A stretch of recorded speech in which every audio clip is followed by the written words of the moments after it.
Assalamualaikum warahmatullahi wabarakatuh. Eh, udah mulai. Oh ya, oh ya, maaf. Gimana, yuk kita Halo, Halo teman-teman, Sobat sobat Sersan, Sesan. kita ketemu lagi dalam pembahasan kali ini. Pentingnya attitude Oke, dimulai dari hal kecil dalam kehidupan kita.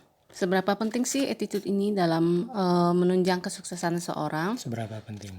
Ya, penting banget ya, karena ada beberapa hal yang menunjang kesuksesan seseorang, yaitu skill, knowledge, Tampilan ya, knowledge, pengetahuan, dan attitude, sikap. sikap.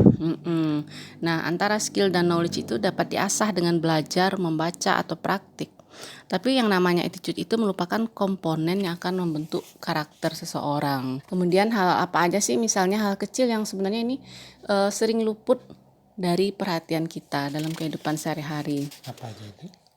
Nah, misalnya barusan tuh kamu tuh Oh ya, gimana? Kenapa gue? jangan megang HP atau main HP di saat orang lain berbicara. Oh ya, maaf. Nah itu hal yang umum kita jumpai sekarang ya, apalagi anak-anak muda itu udah pada sibuk dengan HP-nya sendiri. Kelihatannya udah lumrah banget itu. Lumrah banget.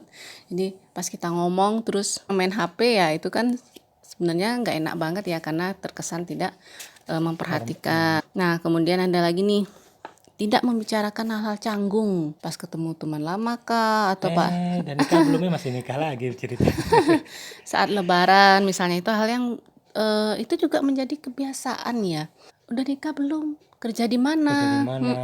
Nggak punya anak berapa? Daripada membicarakan hal-hal canggung di atas, kita bisa nih memulai pembicaraan dengan membicarakan cuaca misalnya, atau hobi, atau misalnya mungkin melemparkan lelucon yang wajar gitu ya. Kemudian kalau misalnya kita ketemu temen nih yang punya bisnis, ini udah biasa banget ya, harga temen dong. Oh Nah, minta teman diskon. sendiri juga gitu ya. Iya, Udah gratisin aja, tuh lebih parah lagi.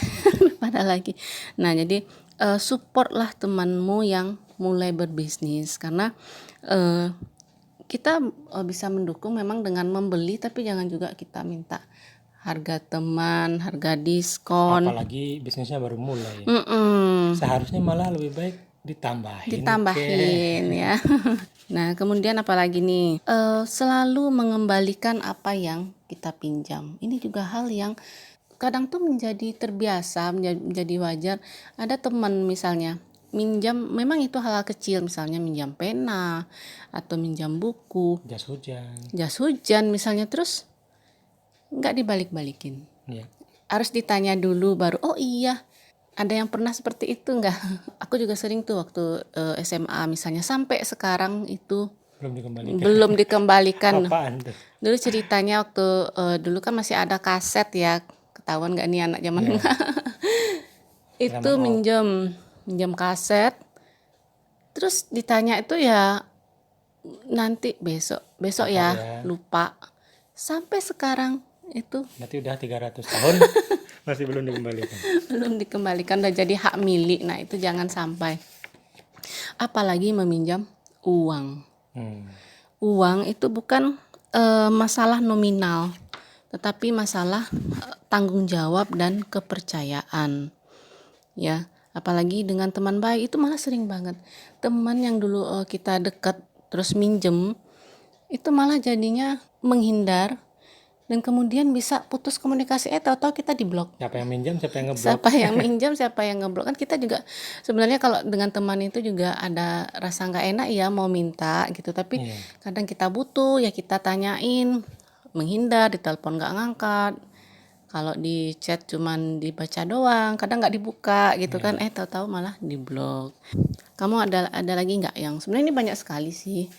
Kalau kita ditraktir, Gimana? Ini mentang-mentang ditraktir, kalau melihat menu makanan, malah milih yang paling mahal. Yang paling mahal, aji mumpung. Terus minta dibungkus lagi bawa pulang. Minta 3 lagi bungkusnya. Jika ada yang traktir ya kita pilih menu yang wajar aja.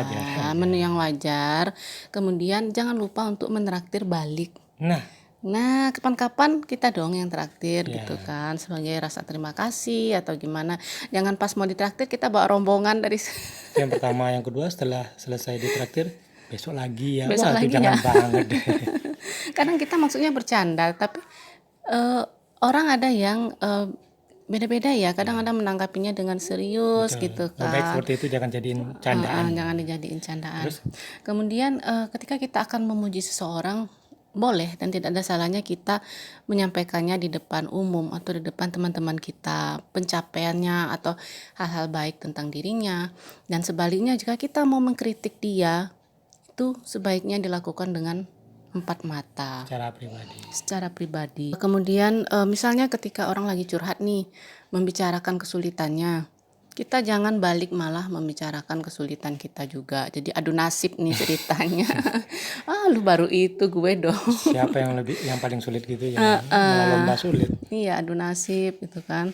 Nah, kemudian yang juga yang tidak kalah pentingnya adalah kita biasakan membicarakan 3 kata ajaib. Apa aja itu? Maaf, tolong, dan terima kasih. Itu memang kata yang tidak asing untuk kita, tapi entah kenapa itu tuh kadang tuh agak susah untuk diucapkan. Ya Kadang kan? berat juga ya. Berat juga dilakukan. Memangnya harus ya kita seperti itu? Kan kadang ada orang tuh yang suka-suka gue dong, ngapain gitu kan, hidup-hidup gue ngapain ngatur gitu kan. Betul. Nggak harus dong aku seperti itu. Sebenarnya memang tidak ada Keharusan. wajibnya, tidak ada keharusan harus mengikuti hal-hal tersebut, harus seperti itu tuh enggak. Akan tetapi apa yang kita tanam itulah yang kita tuai gitu kan. Akan ada imbas baliknya terhadap diri kita sendiri, baik dalam kehidupan sehari-hari seperti pertemanan maupun dalam karir. Kembali ke kita sendiri, akan ada mungkin sanksi sosial atau apapun yang akan kita hadapi di kemudian hari. Karena yang namanya penyesalan itu kan belakangan ya, kalau di depan itu mah namanya pendaftaran ya. Nah, itu banyak misalnya contoh-contoh kasus yang berawal dari attitude. Ada misalnya pemain voli Korea yang dia lagi naik daun, ternyata diskor karena kasus bullying, dan itu padahal dilakukannya itu masa lalu. Nah, imbasnya baru sekarang. Karirnya terhambat. Nah, kemudian ada juga misalnya sanksi sosial seperti yang kita lihat yang viral baru-baru ini, perdebatan di dalam pesawat ya antara seorang wanita muda dengan ibu-ibu. Nah, itu juga karena attitude-nya. Nah, itu juga mendapatkan sanksi sosial, hujatan dari netizen. Tidak jarang juga yang masalah kecil ini yang juga membawa kesuksesan. Tidak ada salahnya buat sahabat Sersan untuk kita mulai membiasakan 3 kata tadi. 3 kata ajaib. Kemudian ada hal yang sebaiknya kita hindari untuk kita lakukan. Apa aja itu tadi? Kita ulangi. Yaitu misalnya Maaf. 3 kata ajaib: maaf, tolong, dan terima kasih. Ya. Ada lagi nih yang kelewatan. Izin dahulu ketika memberikan kontak atau data pribadi kepada orang lain. Iya. Kecuali orang tersebut kita tahu dia udah saling kenal dan mungkin sama temen nih zaman dulu gitu kan, teman-teman kita. Apalagi dulu seageng. Terus kehilangan nomor kontak, kita langsung ngasih sih nggak apa-apa. Tapi kalau orang yang nggak kenal, kadang kita juga kan kalau ditelepon sama orang yang nggak kenal juga kan, aduh siapa sih gitu kan nggak tahu dia dapat nomor gue dari mana sih gitu kan, seperti itu ya.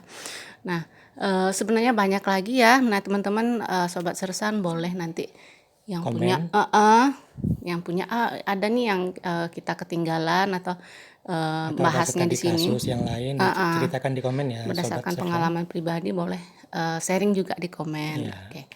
Ya, gitu aja ya. Ya, terima kasih. Terima kasih. Assalamualaikum warahmatullahi wabarakatuh.